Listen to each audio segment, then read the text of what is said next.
Fala pessoal, Alexandre Barbosa, Márcio Coelho. dando continuidade aí à série de vídeos a respeito de nutrição clínica. Hoje vamos trazer aqui para vocês o mínimo necessário para você ter uma hipertrofia de sucesso. Então vamos abordar aí esse tópico bastante interessante. Lembra de conferir se você já está inscrito no canal. Tem um pitoco aqui abaixo, ó, um botãozinho vermelho.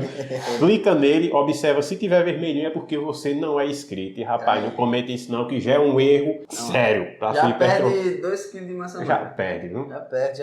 Olha, vai Catabolizando. ganhar só de gordura.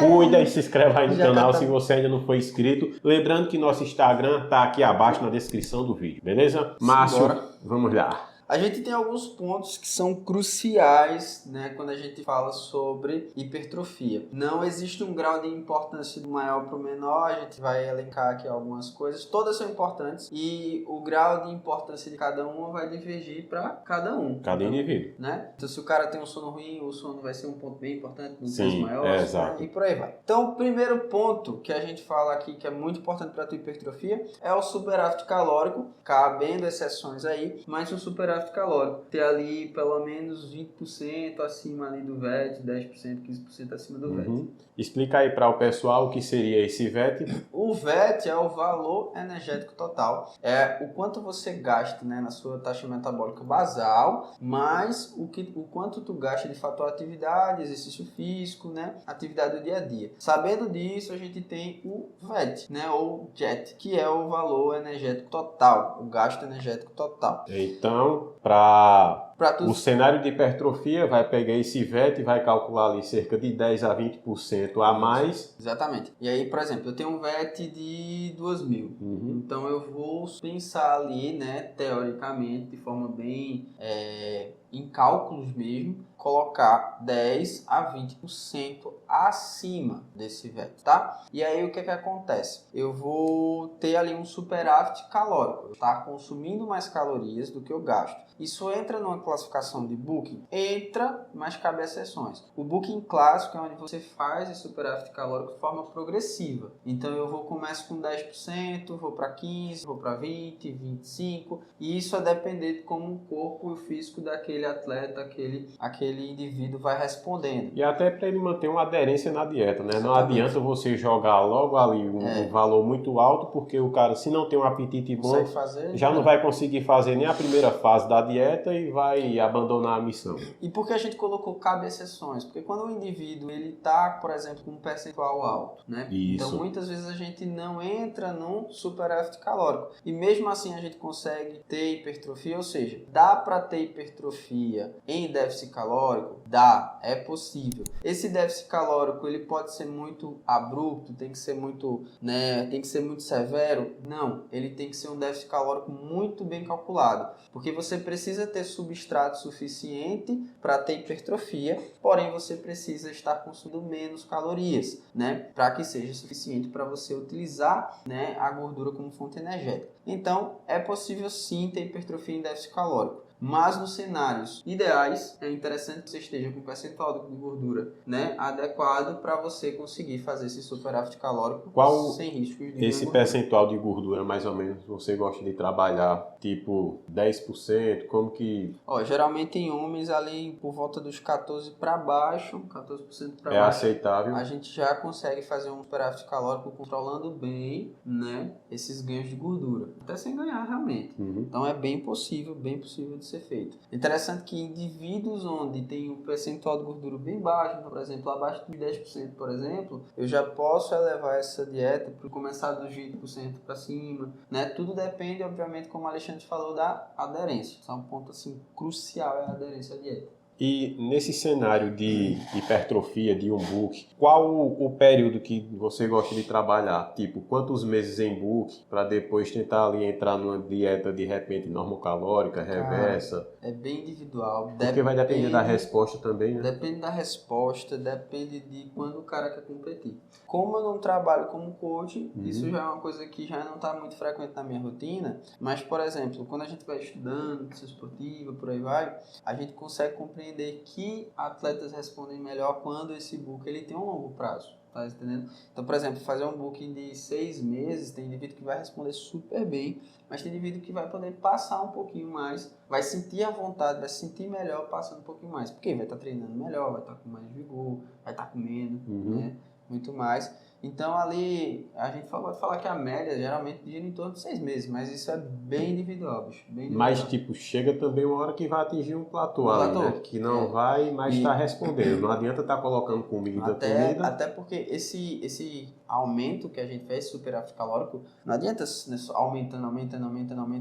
Primeiro que o cara não vai conseguir fazer, né? Segundo que a resposta, né, estética do físico demora realmente. Então, muitas vezes não é necessário você estar aumentando quinzenalmente, mensalmente, tá aumentando essa dieta. Aumenta vendo resposta.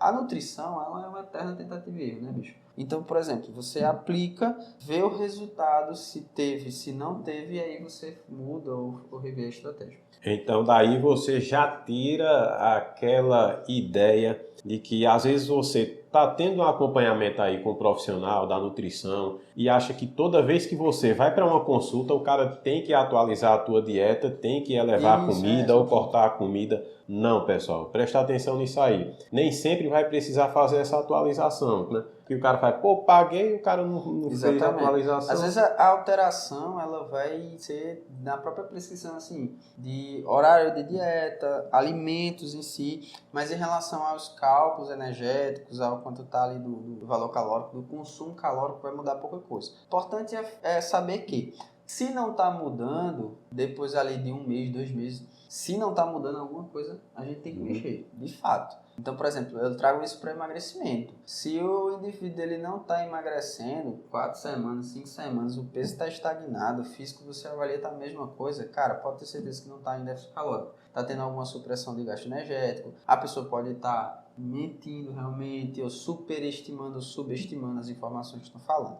Bom. Próximo tópico. O próximo tópico é o consumo de proteínas, né? Então eles entram aí como um carro-chefe na dieta hipertrófica. Nas proteínas são os nutrientes que são sintetizadores, a gente pode chamar também de construtores. Então toda síntese de tecido no teu corpo advém de proteínas, né? De aminoácidos ali. Então é interessante que você mantenha ali uma métrica. Os principais estudos, né, mostram que o indivíduo saudável ele tem hipertrofia a partir de uma dieta de 1,5 a 2,2 de proteína por quilo corporal. Existem estudos com mulheres saudáveis que mostram efeitos, né, hipertróficos, mostram resultados significativos até com 1,2 de proteína. Mas o que é que dizem as meta-análises? Né, os estudos mais aprofundados, com a maior referência bibliográfica, é que a média ali para a mulher gira em torno de 1,6 a 2,2, para homens de 1,8 a 2,2 e cabe exceções, não é, Alexandre? Exatamente, porque também você tem que observar vários fatores, como ele falou, e um desses é tipo percentual de gordura, como é que está, né? Não adianta você pegar um indivíduo que ele pesa ali 80 quilos e calcular 2 gramas de gordura por quilo, sendo que esse cara está com sobrepeso, então vai ser muita proteína para ele. A gente está falando aqui que esses parâmetros, por exemplo, o percentual do VET, a quantidade de grama por quilo de proteína, tudo isso são estipulados em indivíduos saudáveis. Quando a gente tem, por exemplo, indivíduos em obesidade, indivíduos em desnutrição, esses padrões podem mudar um pouquinho. Como, por exemplo, se eu for calcular água para um obeso, eu for colocar 50 ml por quilo, cara, vai dar água para encher 2 caixas d'água, né? Mas, então é interessante que você... Aí, meu amigo, só vai gastar agora. Eita, Carla vai me processar. Boa. Processo. Mal entrei na internet, já peguei 3 processos já. Boa. Volta. Aqui é nutrição sem mistério, meu amigo. A realidade nua e crua. Bora lá. Sim, vamos para a pula já? Proteína por refeição? Proteína por refeição. Outro fator também, mais voltando à questão da proteína, um fator também que às vezes o pessoal leva em consideração é um indivíduo que não faz uso de hormônio e o que faz uso, e às vezes ele acha que porque está hormonizando vai elevar muito essa quantidade de proteína da dieta, porque acredita que vai absorver mais. Na verdade, teu corpo vai desperdiçar menos proteína, tá? Necessariamente não precisa estar com uma elevação muito alta de proteína aí na dieta. Esses 2,2 de repente já é até suficiente, cara. E existem estudos, por exemplo, estudos que avaliam a saúde intestinal, desbiose e tudo mais. Também tem tudo isso. Observam que o indivíduo que ele começa a consumir proteína demais, ele pode aumentar o número de bactérias proteolíticas, e essas bactérias podem aumentar mais a fermentação, aumentando o risco para desbiose intestinal, e aí tem uma série de complicações. Ou seja, cara, a proteína não tem muito mistério. O teu corpo ele vai absorver sim tudo que tu colocar, mas é como o Alexandre estava falando, muitas vezes você está só desperdiçando. Né? E esse é o ponto. Terceiro ponto muito importante é a questão do fracionamento de proteínas. Eu comento muito com o pessoal aqui em consultório que eles acham que, Márcio, depois do treino, quanto de proteína tu tomar, não sei o que lá. Eu tento explicar que, sim, é muito importante esse consumo pós-treino, como outros horários são importantíssimos, mas eu tento mostrar para ele que a hipertrofia acontece não só naquele horário, não só naquele horário, e que o fracionamento ao longo do dia é um ponto muito importante. Então, a gente tem uns parâmetros desse fracionamento, que seria que gira em torno de 0,40 para 0,55 gramas por quilo de peso, né? Isso em cada refeição. Isso em cada refeição, pelo menos de 3 a 6 refeições ali no dia. Esse fracionamento é muito importante. Entenda que seu corpo está regenerando, sintetizando, metabolizando proteína a todo momento. Então ele precisa desse substrato, principalmente quando a gente trata de mudança, a gente colocar esse substrato no músculo. Precisa estar a todo momento. Existem horários que são estratégicos, coringas, né? São estratégicos, né? Mas é muito importante que você se atente a esse fracionamento ao longo do dia. Próximo tópico aí que você deve observar é a questão dos carboidratos. Exerce um papel essencial aí na questão da hipertrofia muscular, né? Principalmente numa dieta hipercalórica. Basicamente vai ser o que mais vai ter uma alteração, né? Exatamente. É o carboidrato na dieta, seja hipercalórica ou para quem está querendo dar uma secada. Exatamente. O carboidrato, cara, ele é o coringa. Ele o carro-chefe. É o carro-chefe, porque o tanto que você mexe em relação à saúde mental, em relação à performance, aderência à dieta que está envolvida com os dois, cara, é surreal. Então, por exemplo, se eu diminuo muito o carbo do indivíduo, aumentando proteína e gordura, eu posso ter uma decaída na performance dele, como também, às vezes, eu posso prejudicar a própria aderência à dieta. Como se eu coloco um carboidrato mais alto, eu posso melhorar a performance dele, eu posso melhorar o humor dele devido a esse carboidrato. Literalmente. O cara que faz uma dieta restrita para competição, demais, velho. Meu amigo. Eu nem imagino. Isso é a parte que eu acho mais insana e que eu fico mais curioso no fisiculturismo. Só você fazendo que você vai ver o quanto que muda no seu mental. Isso é absurdo. Eu acho que isso é o maior desafio de vocês, se tiver como escalar o maior. Mas essa parte do humor, do psicológico, velho, isso é surreal, é a coisa sobre-humana. Quantidade de carbo para uma dieta de hipertrofia? Gira em torno ali de mais ou menos 3 gramas, 5 gramas, 6 gramas por quilo de peso, né? Vai depender muito de quem a gente está falando. Às vezes mulheres requerem uma quantidade um pouco menor, né? Homens, geralmente, essa quantidade ela vai subindo. Principalmente se a gente estiver falando de superávit calórico que já está bem evoluído, essa quantidade de carbo vai aumentar bastante. É importante que o nutricionista ele tenha uma conversa muito franca com o paciente dele, né? O nutricionista, o coach, enfim. E até observar a rotina dele, né? Como exato, que é. Macho, o cara exato. que, velho, trabalha numa obra. Exato, o cara velho. que vive andando o dia todinho, ainda treina, gosta de fazer cardio, que tem. O cara que é tarado, viu que meu amigo... Tarado pro cardio. Não, tarado na atividade física no geral, pô. Aí, final de semana, o cara ainda vai jogar bola. Aí, depois, o cara ainda gosta de treinar Gil, gosta de fazer outro esporte e faz. Eu não tô crescendo. Exato, Meu amigo, É, É uma exatamente. missão impossível. Aí você começar com uma dieta para um cara desse com 3 gramas quilo. Sim, não vai render não. Não vai render dar em nada, não. Não vai render. Primeiro que provavelmente nos primeiros dias ele já entra em contato e diga, meu irmão, você tá ficando Quer me maluco, matar? quer me matar, tô passando fome, tô sentindo tortura. É. Então isso é um ponto muito importante do nutricionista, o coach está avaliando, né, que é como é que ele está performando nos treinos, como é que ele está se sentindo com aquela quantidade de carboidrato, né, se ele está realmente fazendo a pesagem, o cozimento, a forma correta de preparo, isso é importante, né, porque às vezes ele pode superestimar ou subestimar as quantidades. Então o carboidrato, bicho, ele é importante demais, principalmente quando a gente fala de estética, né, também, mas em relação à performance, cara, é demais. O outro ponto que é muito importante para a tua hipertrofia é água. Cara, músculo desidratado não hipertrofia. Repete, músculo desidratado não hipertrofia, bicho. Não esquece disso. Se tu tem ali a célula muscular, que ela é cerca de 70%, 90% água, dependendo do músculo, cara, se ela está desidratada, ela não repercute, ela não se recupera da forma que ela deveria se recuperar. Então, não esquece. Água, cara, tá querendo hipertrofiar, tá se matando na academia, tá levantando peso que nem um jumento, bebe água, velho. Porque se, aquela história, se tu não consegue tomar teus 3 litros de água por dia, o que é que o mundo pode esperar de tu? Cabra safado! Isso aí dá um mesmo. Simbora. Outro ponto. Quantidade de água é interessante aí para as pessoas estarem consumindo ao longo do dia. Tem um cálculozinho básico que a gente gosta de fazer, exatamente, que é cerca de 40 a 50 ml de água para cada quilo corporal. Porém, tem que ter aquela atenção quando o Márcio falou aqui do indivíduo obeso. Se você for colocar aí para um cara que está com 150 quilos, exatamente, consumir aí... O cara vai Meu amigo, uma caixa d'água por dia? Uma cisterna, vai acabar com a água do Nordeste.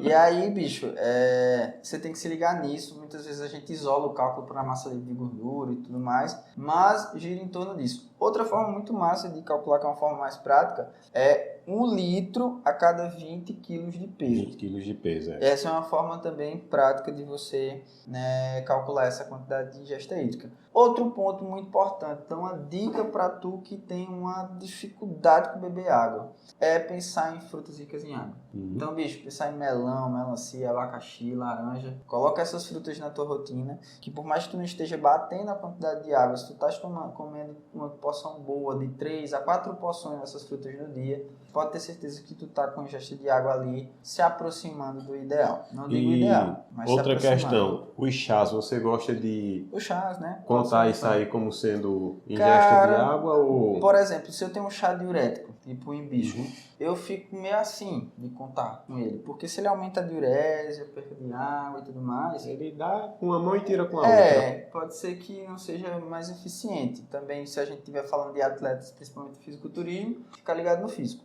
Exato. Né? Mas em relação a outros chás que não sejam diuréticos, não vejo problema nenhum. Se o cara gostar, o chazinho ajuda demais. Eu acredito que o fator essencial para você ter uma boa ingesta de água é ter um recipiente aí bacana, tá, pessoal? Eu gosto de fazer isso, uma garrafinha ali de 2 litros. Não, uso 2 por dia, já é muita coisa.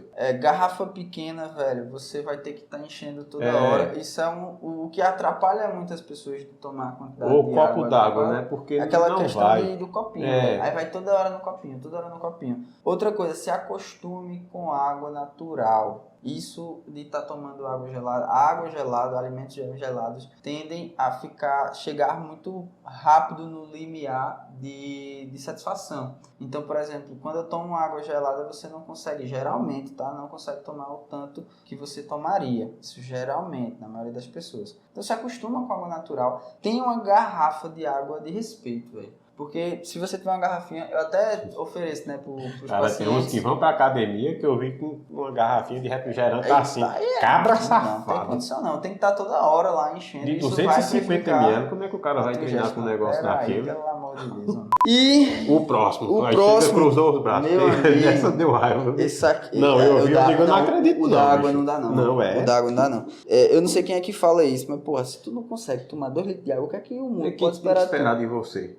Próximo. Enfim, vamos embora. Sono. Porra. Fator importantíssimo aí que a galera não leva em consideração. Até tem uma máxima bem famosa que é tu cresce no sono, né? Como é? O teu corpo cresce Mais ou no menos sono. isso, eu não conheci muito não. É uma parada assim, eu já ouvi essa história aí. Mas o que acontece é que boa parte da tua hipertrofia está acontecendo ali no sono, justamente porque você tem um anabolismo muito grande durante o sono. E é importante que você passe por todas as fases do sono. Por quê? Primeiro ponto, se tu dorme bem, tu acorda mais descansado. Se tu tá com mais descansado, tu tem mais vigor. Você performa muito bem. E performa melhor. Pronto. A questão não é só do anabolismo, né, velho? Exatamente. É a questão também mental, porque você vai estar muito melhor no outro dia para desenvolver suas atividades físicas no trabalho, tudo. Se relacionar com as pessoas, treinar bem. Outra coisa, quando você dorme bem, você acorda mais descansado, mas quando você dorme bem, você tem menos fome no outro dia. Porque quando você tem um distúrbio do sono, acorda muito, você acaba que no outro dia liberando mais grelina, que é um hormônio associado à fome, o famoso hormônio da fome. Então você fica mais com hiperfagia, com mais fome. Ou seja, o sono não é importante somente para, como o Alexandre falou, para crescimento muscular, né? Porque tem um anabolismo muito grande. Ele é importante para a tua performance no outro dia, para o teu humor no outro dia, para a tua saciedade no outro dia, para a tua aderência na dieta no outro dia. Ou seja, cara, o sono é importantíssimo. Não negligencie o sono. E uma perguntinha aqui que não está no roteiro, talvez ele fique com raiva de mim, mas não quero saber não, porque aqui o negócio é ao vivo. Mas embora. Que eu vejo o pessoal perguntando, eu vi até na academia a menina falando, esses dias eu estava com a dieta restrita e quando foi à noite eu comi carboidrato, no outro dia amanheci com mais fome. É interessante que a gente sente isso. Quando vem numa rotina que não tem carbo à noite, aí você consome uma quantidade de carbo, no outro dia tá com mais fome? Tá com mais fome. E por que isso acontece? Não sei. Eu não direto e grosso, eu não sei, só sei que é safadeza, porque você já estava até acostumadinho, aí começa. Talvez seja, vou tentar pensar interessante, aqui. Velho. Eu tô nas dietas certinho, eu já prestei atenção nisso. Quando eu como carboidrato ali à noite, uma quantidade maior do que eu já era acostumado, tá ligado? Carboidrato normal, tipo batata, macarrão, arroz às vezes pizza, essas coisas, tá ligado? No outro dia o cara amanhece com aquela sensação de mais fome. Vamos lá, eu posso pensar em algumas coisas, né? A gente pode pensar em algumas coisas, por exemplo. Acelera o metabolismo? Ainda não. Se eu consumo esse consumo de carboidrato, ele não acompanhar uma boa quantidade de proteína, eu tenho menos saciedade. A proteína é o maior sacetogênico. Se esse consumo de carboidrato não acompanha, por exemplo, o consumo bom de fibras, eu também tenho menos saciedade. Ou seja, por exemplo, pizza. Eu vou ter muita gordura, que é bom para a saciedade, beleza? Mas eu vou ter uma quantidade de gordura muito alta, quantidade de carbo muito alta, quantidade de proteína, a depender da pizza, baixa, e aí quantidade de fibras quase nula. Então isso gera com que eu possa ter, sim, mais fome depois. Se a gente for pensar em carboidratos mais refeição mais uma macarronada. Muitos corredores, por exemplo, eles gostam de, na pré-prova, na noite anterior, consumir muito macarrão, muito carbo, desse macarrão, arroz, enfim, o que for, e acabam consumindo pouca proteína, tipo, não equilibradamente ali, e acordam com mais fome. Por isso que alguns corredores, eles preferem realmente comer um pratão com proteína bem servido, para que no dia posterior não estejam com fome e a paciente não ficar com aquela fome, não ficar lutando aquela fome na prova. Entende? Então pode ser esse fator. Baixa proteína, baixa fibra, muito carbo. Então menos saciedade. Muito bom. Então, pessoal, dicas simples aí que você deve prestar atenção para poder ter aí um bom resultado no seu processo de hipertrofia. Lembrando que se não for inscrito no canal, clica no botão de inscrição aqui abaixo, deixa aí um like se curtir esse vídeo, compartilha aí com seu amigo marombeiro e as nossas redes sociais estão aqui abaixo na descrição. O vídeo de hoje é esse, tamo juntos, até a próxima, valeu!